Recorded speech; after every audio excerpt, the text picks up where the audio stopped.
Welcome back to the Annie Fry Show. A very, very cold day here, but it did just warm up to 7 degrees. I reported in the last segment it was 6 degrees, but that's nothing like it is in Iowa right now. And people in Iowa have a big responsibility ahead of them. And I keep hearing from the folks in the media covering it that they take it very seriously. And we are awaiting the results of the Iowa caucuses taking place today on Martin Luther King Jr. Day. And excited to welcome our guest onto the show, Kayleigh McEnany, co-host of Outnumbered on Fox, a show I watch every single day leading into this show. Kayleigh, thank you so much for the time today on this busy, busy political news day. Hey, Annie, thanks for having me. It's a huge day for sure. So I want to ask you just your top line thoughts on what you expect out of today as far as results. Are you looking for any surprises? Because every campaign is telling us there are going to be some surprises. Yes, every campaign is saying that because that's what they have to say. As you know, that's how the game goes. But, my anticipation is, look, the polling has been off in recent elections. There's no doubt. We'd have Senator Oz instead of Senator Fetterman had polling been correct. All of that to be said, every single poll shows Donald Trump with a cataclysmic lead. And for polling to be off by that much, it would be polling is not just broken, but belongs in the dustbins of history. So if polling is in any way accurate, I would suspect Donald Trump wins, I think by a historic margin. Historic would be anything more than 12.8%. But the question is, does he get more than 50%, which would by all accounts be a just sweep of the state? I think that you'll see Ron DeSantis overperform expectations because he's put in the work. He has the ground game. He has the apparatus.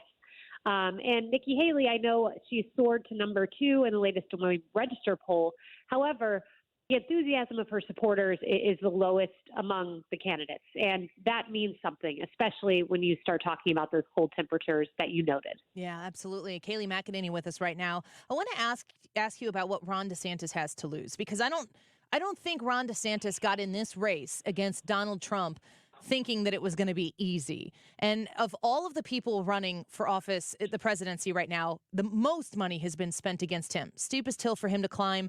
Do you think that Ron DeSantis, if this plays out the way most people expect it, Donald Trump becomes the nominee, Ron DeSantis goes back to be the governor of your home state of Florida, is he still going to find himself in a strong political position if that is the result of this primary campaign? I think you ask a $1 million question. I certainly hope his political capital remains because, as you know, Donald Trump, should he be reelected, only has 4 more years. And I think if you just simply look at results, it is inarguable that of the current executives in the country, governors of this country, he has the strongest, most conservative record of any governor there is. He has done a phenomenal job in Florida.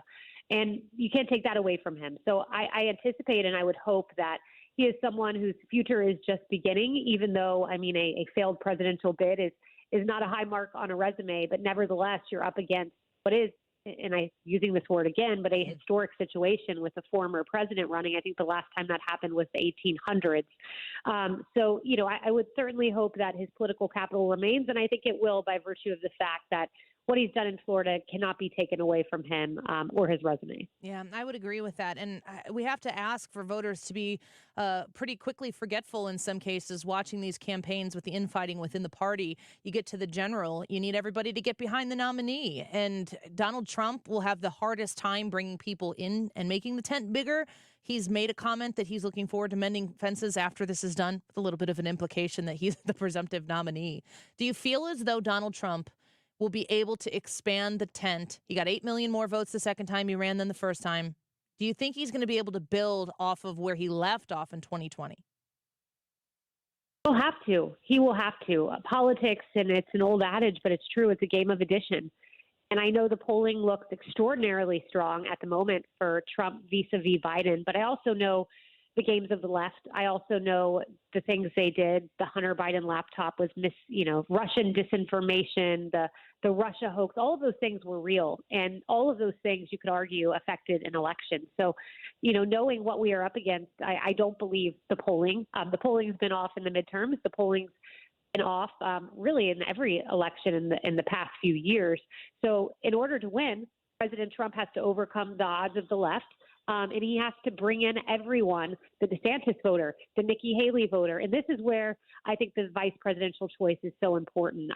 It's an opportunity to add to your coalition. There is no denying Donald Trump has the strongest, most fervent, most energized base in politics and that we've seen in the last few decades, but you've got to add to that. And that's where that vice presidential pick becomes so important to bring in suburban women, independents, and to bring in the DeSantis coalition in your opponent's campaign.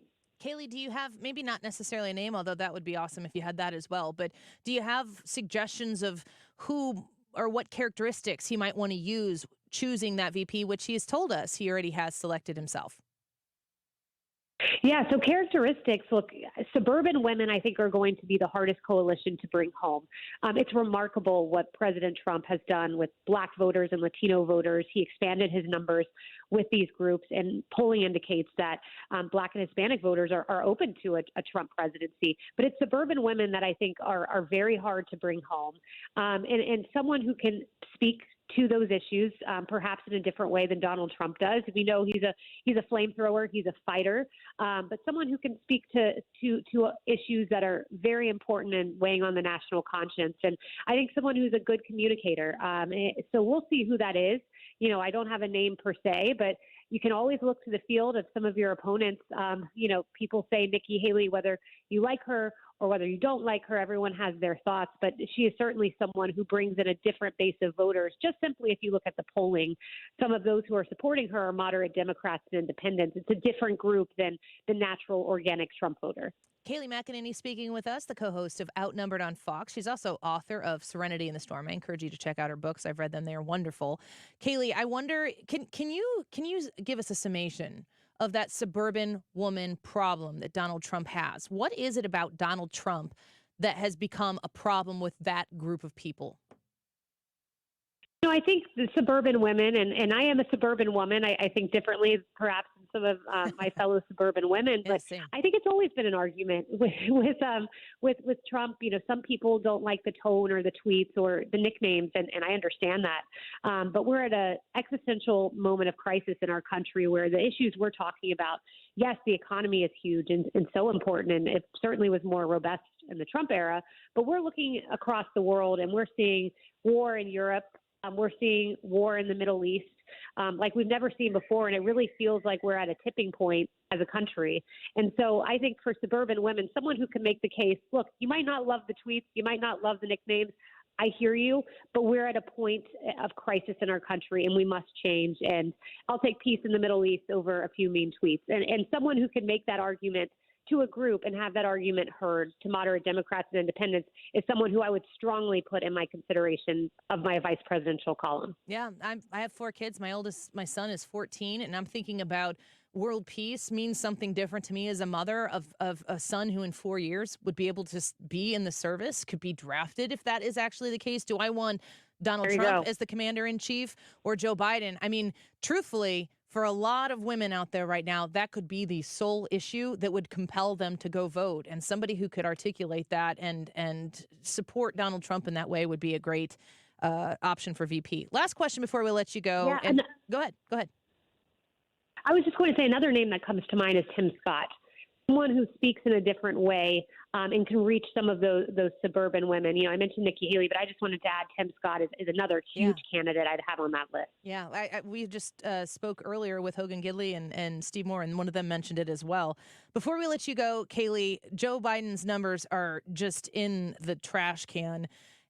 If you're advising this campaign right now, are you running against the Democrat platform or are you running against Joe Biden? Oh, I'm running against Joe Biden. At the midterms, the red wave failed to materialize. We've noted that. But I would argue one big difference between the polling being wrong in the midterms and now is Joe Biden wasn't actually on the ballot of the midterms. He takes credit for having a better than expected midterms, but I maintain that his name on the ballot is uniquely troublesome. So every candidate in America should be running against the most unpopular president, going back to Jimmy Carter, and there are even some polls that have him worse off than Jimmy Carter. But again, the polls are all theoretical. The vote count's what matters, and I don't underestimate the Democrats with their mail-in voting operation, their command of TikTok. I know TikTok's not a great platform, given that it's run by the Chinese, but they're using it and it's working great effect for them. Yeah. Well, Kayleigh McEnany, thank you for the time today. I think you're pulling double duty with a baby on your lap. I've done it before, and they did wonderfully. And we thank you for giving us some of your time this afternoon. Thanks, Annie. Always great to join you. Yep, you as well. Have a good day. Bye-bye.